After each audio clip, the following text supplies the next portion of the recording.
Listo, entonces comenzamos, ¿sí? Bien.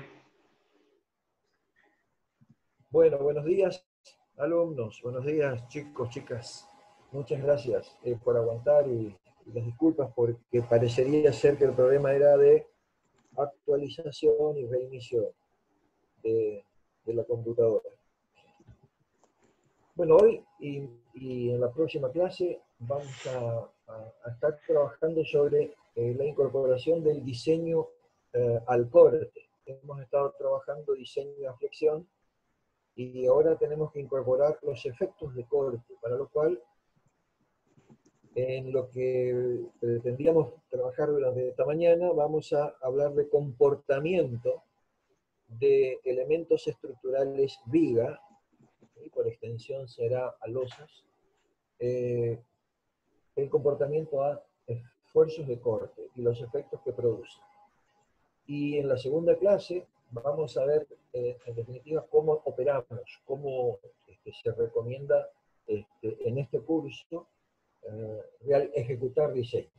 Siempre desde el punto de vista conceptual, desde el punto de vista de una teoría que abra el camino para hacer ejercitación práctica. Bueno, estamos en el capítulo 5 del texto de referencia y entonces vamos a decir que toda vez que en general estemos hablando de flexión, en una pieza solicitada de flexión, casi indefectiblemente debe existir esfuerzo de corte. Ustedes recuerdan la conocida expresión que la derivada del momento en la dirección del eje de la viga, del eje mecánico de la pieza, nos daba el esfuerzo de corte. Solo excepcionalmente, y es el caso que mostramos siempre en nuestro ensayo de referencia, ocurre esta situación para esta viga con estas cargas concentradas y despreciando el peso propio de la viga, es decir, haciendo actuar solamente cargas concentradas. El modelo estructural con sus reacciones es el que tenemos inmediatamente abajo, y los diagramas de solicitaciones son el de momento flector y el de esfuerzo de corte. Esto es bastante conocido. Y aquí es donde se nota claramente que cuando el momento es constante, es decir, no varía de una sección a otra, el corte es nulo, respondiendo a esa expresión de la derivada. Y entonces, también acá se nota cuando la variación es lineal, el corte es constante. Entonces, a partir de estos esquemas, que queda claro que donde hay flexión hay corte. En general, en particular, puede haber alguna zona que en este ensayo a nosotros nos servía mucho para simplificar algunos conceptos, didácticamente quiero decir. Si esta viga tiene una sección rectangular y entonces está solicitada flexión y corte, es de esperar que internamente el momento flector produce un diagrama de tensiones normales, como las que estábamos viendo acá, comprimida la zona superior por encima del eje mecánico de la pieza, traccionada la zona inferior. Y el esfuerzo de corte producía en la altura de la sección una distribución que en general tenía un aspecto parabólico, ¿sí?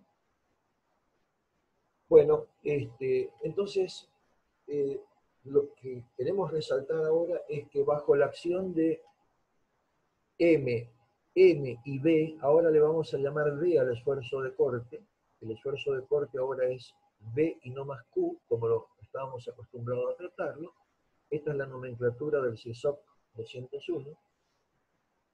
Y bajo este estado de esfuerzos o solicitaciones M, N y B, se van a producir estados tensionales en el interior de una viga genérica, y hablemos de una viga genérica antes de pasar al hormigón armado, una viga ideal, de un material idealmente isótropo, homogéneo y elástico lineal, donde se producían combinaciones de tensiones que nos llevaban a la teoría de los estados tensionales planos, círculo de Moore, tensiones principales, etcétera, que es lo que rápidamente, y con más razón ahora que estamos recortados, vamos a pasar a ver enseguida.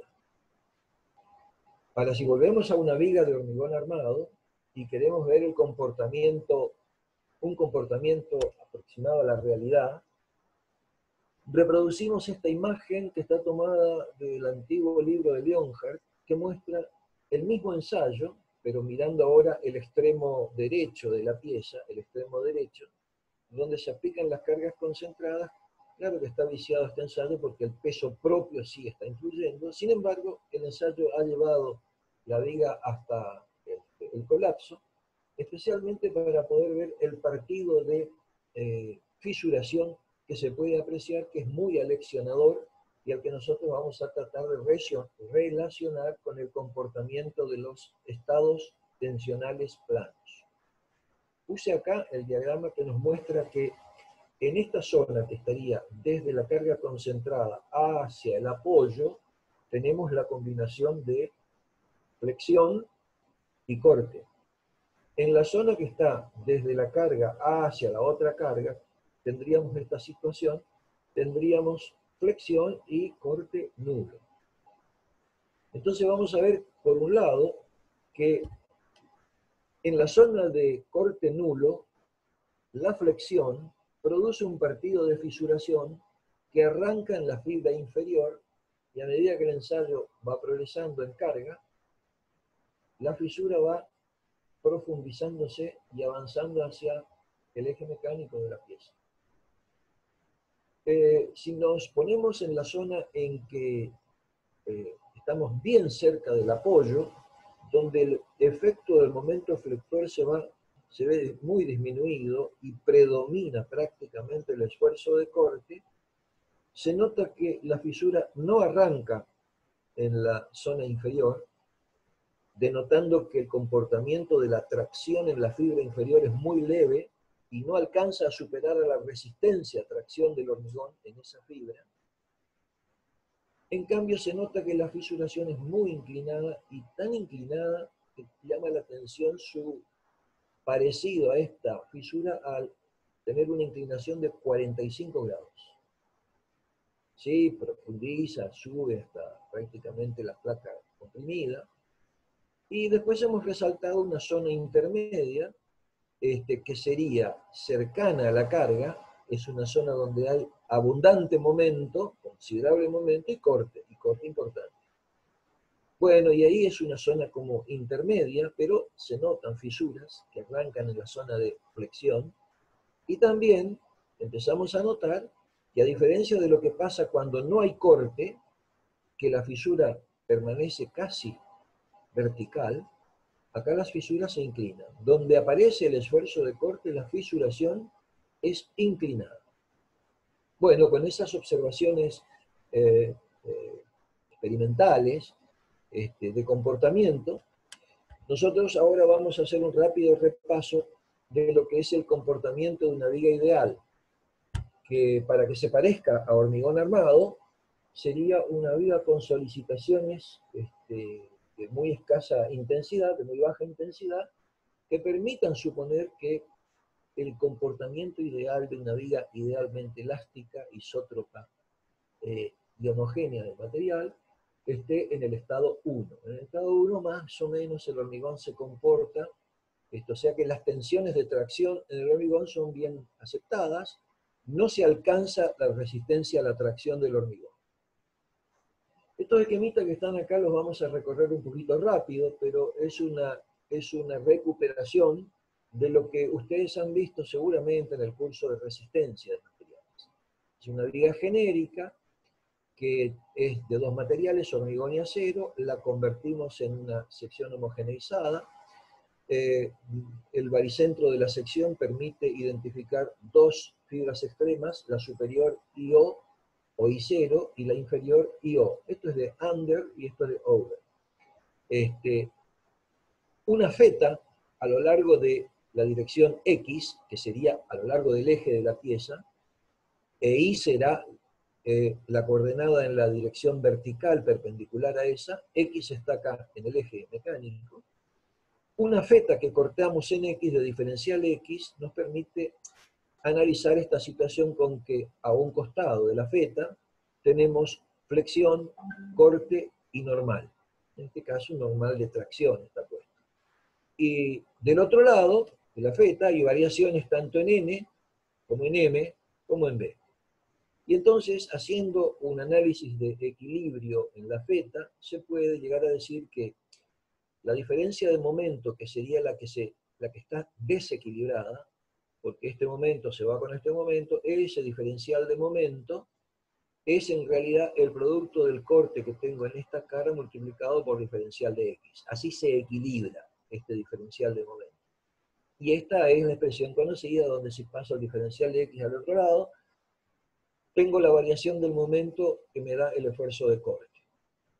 También podemos hacer un análisis en la fibra AA, que está a una distancia I sub A desde el baricentro, pero en la dirección del diferencial de X, en la dirección de X. Y entonces aquí nosotros tenemos un diagrama de tensiones normales que, integrado sobre el área normal a la tensión, nos produce un diferencial de tensión aquí, de tracción, de tensión y tracción, dado que este T se va con este T, y esto también hay que equilibrarlo, y eso se equilibra con unas tensiones tangenciales que están actuando entre fibra y fibra, en la fibra y la siguiente, que las llamamos tau, y que integradas en el área se deben integrar en la profundidad B, o sea, en el ancho B que tenga la fibra a esta altura, y multiplicado por diferencial de X. Y entonces aparece una segunda ecuación de equilibrio.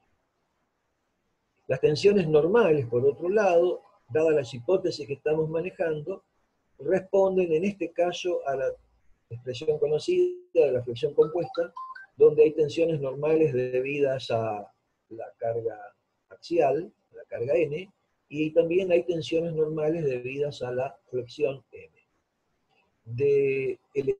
Si uno integra estas tensiones sigma I en los diferenciales de área, entonces se encuentra una expresión de la fuerza de tracción que, trabajada de una manera más elaborada después de examinar estas dos expresiones algebraicas, nos da que para el área en correspondencia con la ordenada I sub A, las tensiones normales por axial son esta expresión y las tensiones normales por flexión conducen a esta expresión. Si se hace un cambio, vamos a trabajar ahora a partir de la expresión de tau, que va a salir de esta ecuación.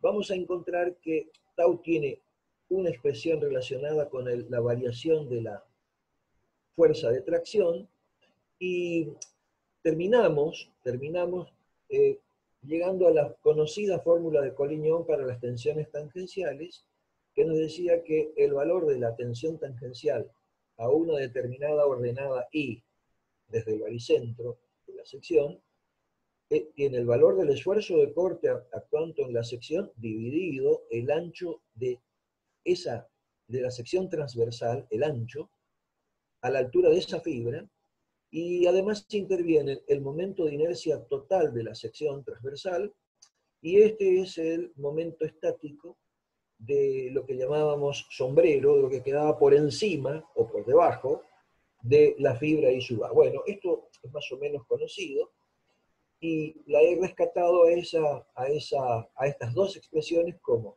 una expresión para las tensiones normales, debidas a flexión compuesta, y una expresión para las tensiones tangenciales, debidas al corte. Bueno, y entonces, finalmente, lo que tenemos es lo que hoy habíamos insinuado, un diagrama de tensiones normales, debidas a momento y axial, y un diagrama de tensiones tangenciales que, para esta silueta de una sección transversal de hormigón armado homogeneizada a hormigón, los cambios que se van produciendo en estas variaciones parabólicas se deben a los cambios en la sección transversal. Cuando hay sección transversal grande, las tensiones son bajas; cuando se achican la sección transversal, las tensiones son altas. Pero todo esto funciona en el campo de la viga elástica ideal, y si es hormigón armado, sería para el hormigón armado en estado 1.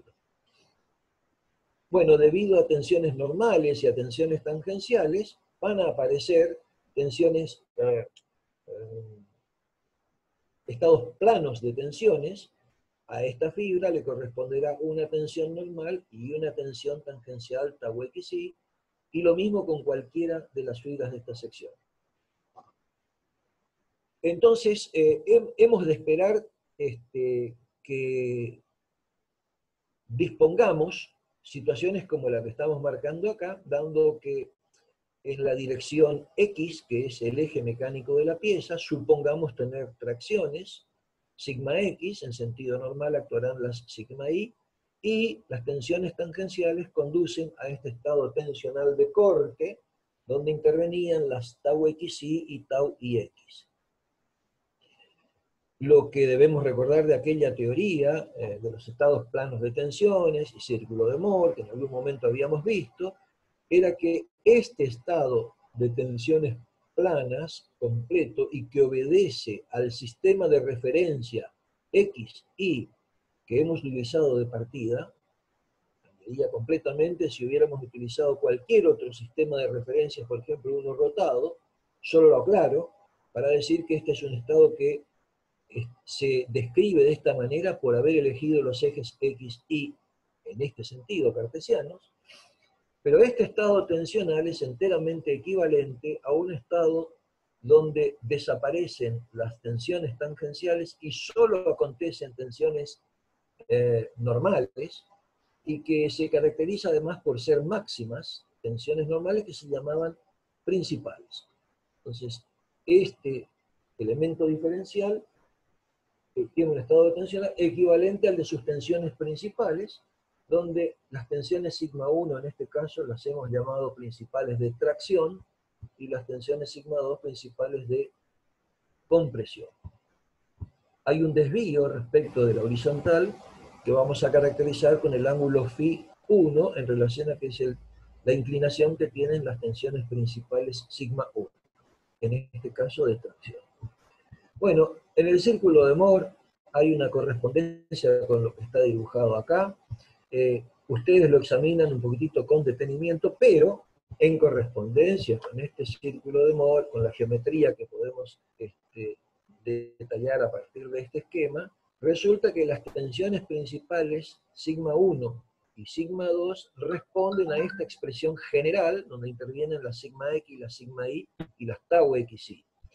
Y que el desvío, la inclinación de la sigma 1 se puede relacionar con que la tangente de 2 veces sigma 1 es 2 veces tau xi por sobre sigma x menos sigma y. Bueno, estas expresiones las damos por válidas, y solamente para decir que en el caso de vigas llamadas esbeltas son aquellas en que la relación entre la longitud de la viga y el canto, es decir, la altura, es del orden de 8 o más, también de 6, 8, 10.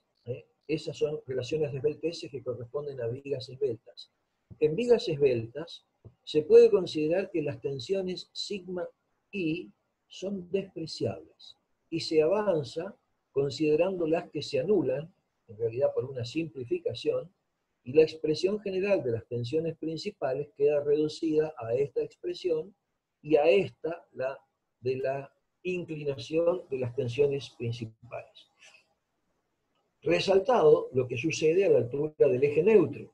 A la altura del eje neutro, las tensiones normales, si no hay tensiones axiales, de fuerza axial, las tensiones normales se anulan y se produce una condición donde esta expresión, al ser cero, esta tangente, este resultado es infinito, lo que corresponde con un ángulo 2φ de 90 grados. Bueno, en definitiva, a la altura del eje neutro solo intervienen las tensiones tau. Solo intervienen las tensiones tau. Se anula esto, y nos queda raíz cuadrada de tau cuadrado, y entonces a la altura del eje neutro tenemos un estado de corte puro, solamente hay tensiones tangenciales, y las tensiones principales equivalentes dan tensiones sigma 1 y sigma 2 de compresión y de tracción para este caso, que valen lo mismo que el valor de tau. El mismo, sigma 1 es igual a sigma 2 salvo el signo, y el valor es tau, el valor de tau que se tiene encima en el lugar de máximas tensiones tangenciales, que sería en el baricentro de la sección. Bueno, y lo que destaco acá es que en dirección a las tensiones principales de tracción, ahora para el material hormigón, que tiene una baja resistencia a la tracción, es de esperar que se produzca fisuración inclinada, perpendicular a la dirección de las tensiones principales de tracción. Y por mnemotecnia, ahora la dirección de las fisuras coincide con la dirección de las tensiones principales de compresión. Solo para recordar, porque por ahí vamos a hacer mención a esta situación. Bueno, a partir de estas consideraciones, repetimos la sección transversal, una vista lateral donde se ven las solicitaciones de flexión y corte, los diagramas de tensiones normales debidos a flexión y a tensiones tangenciales debidas a corte, y este es un esquema que mostraba la trayectoria de las líneas que van uniendo las direcciones de las tensiones principales. En este caso, se puede identificar que dado que en la zona inferior las tensiones principales tienden a ser horizontales de tracción, esto es lo que pasa porque el esfuerzo de corte es nulo y las tensiones normales de flexión, en este caso de tracción, son máximas. Cuando uno va ascendiendo para ver las tensiones principales de tracción y sus trayectorias, se aprecia un esquema como este. Y ortogonales a ellas se hallan las líneas que van contándonos la dirección de las tensiones principales de compresión. El mismo análisis que hacíamos en tracción acá, lo podemos estudiar en la fibra superior, donde tenemos solo tensiones normales o predominio de las normales por flexión de compresión, y escasa tensiones tangenciales debidas a corte. Mejor que este esquema es este que incorporamos acá y que nos muestra.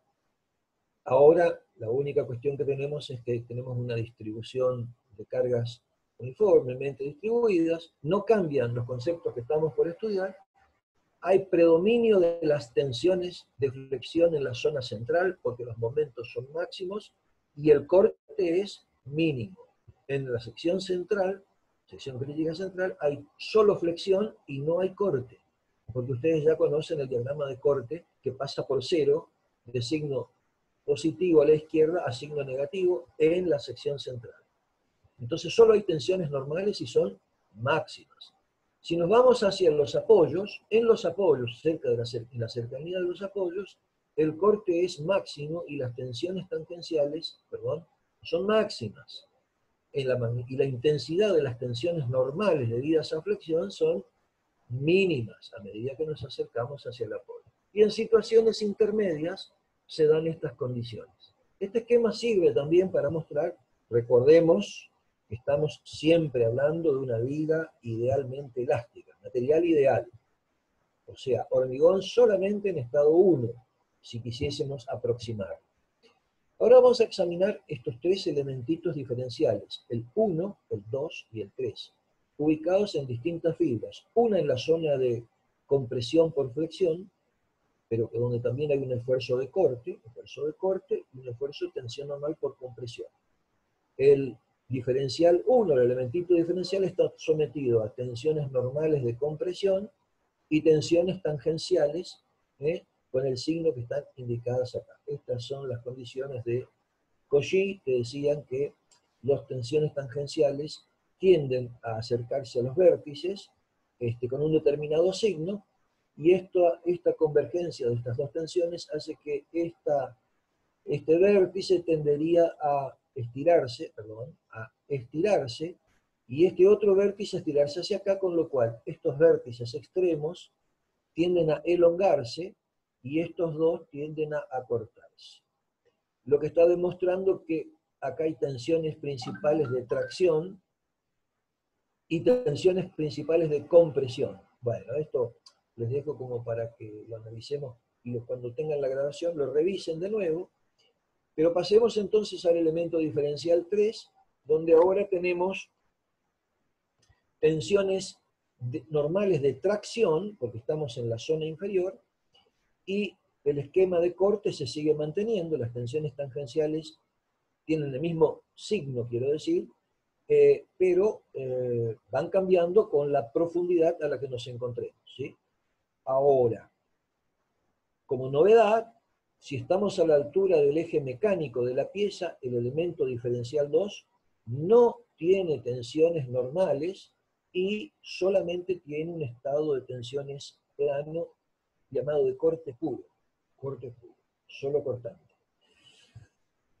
Cada una de estos elementos diferenciales puede convertirse, como hemos visto, en su esquema equivalente de tensiones principales. Y entonces, si miramos solamente el elemento diferencial 2, este es el estado plano de partida, y este es el estado equivalente de tensiones principales, que como habíamos mostrado, producen tracción principal con las sigma 1, compresión con las sigma 2.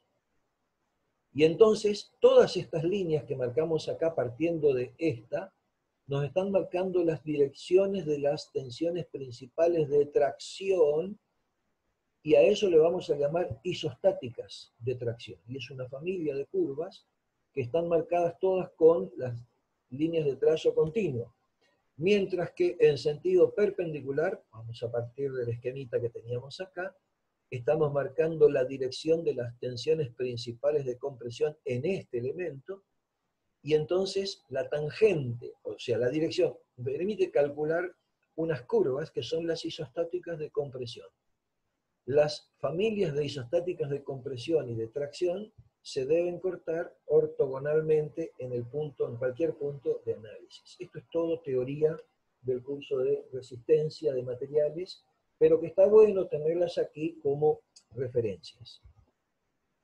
Solamente decir que cuando aparece el pretensado, particularmente el pretensado con cables de posttesado inclinados, entonces lo que ocurre es un efecto que vamos a analizar en este diferencial de X, en esta feta de la viga pretensada, ubicada a una distancia X, y donde si hacemos un zoom de lo que pasa con el cable en esta zona, vamos a ver que su curvatura nos permite decir que a una cara y a otra cara de la feta tenemos una variación de la tangente alfa, el ángulo alfa de la tangente al cable.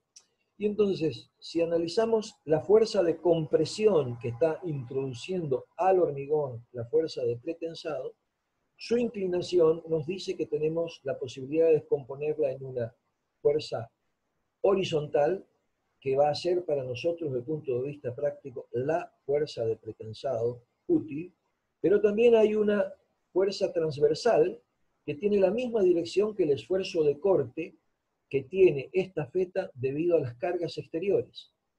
Acá hay una carga exterior que representa todas las cargas exteriores, hay una reacción de apoyo, habrá un esfuerzo de corte que lo representamos con esta fuerza, y esta fuerza, por el equilibrio, en la otra cara de la feta. Esto quiere mostrar que el efecto de pretensado en cables curvos tiene un efecto favorable porque descuenta efecto de esfuerzo de corte. Repito, el esfuerzo de corte por las cargas exteriores, y este es un descuento favorable debido al efecto de pretensado.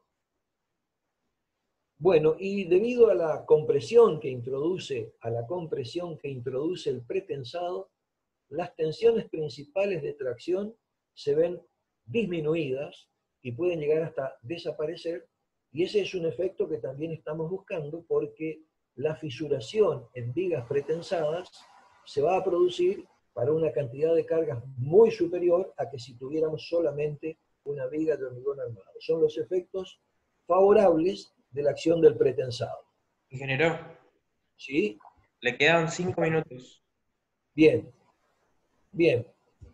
Entonces, vamos a tratar, en lo que nos resta de esta reunión, de introducir el análisis de lo que sucede si ahora pasamos a hormigón armado, realmente. Es decir, el comportamiento más habitual del hormigón es que debido a su baja resistencia a la tracción, la mayor parte de las secciones de toda una viga probablemente se encuentren en estado 2.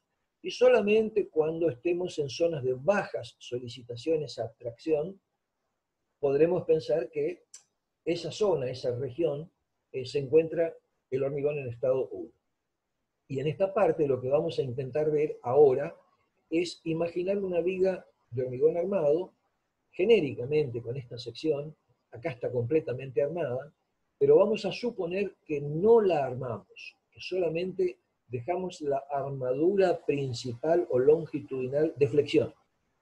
Y vamos a analizar que la viga no esté con ninguna otra armadura, que es lo que vamos a analizar después, que vamos a disponer armaduras de corte para cubrir la fisuración diagonal, que como ustedes ya saben es una fisuración inclinada, por lo que acabamos de ver, y vamos a tratar de estudiar en los que siguen la próxima reunión algo muy interesante conceptualmente hablando, que son las clases de rotura posibles en una viga esbelta.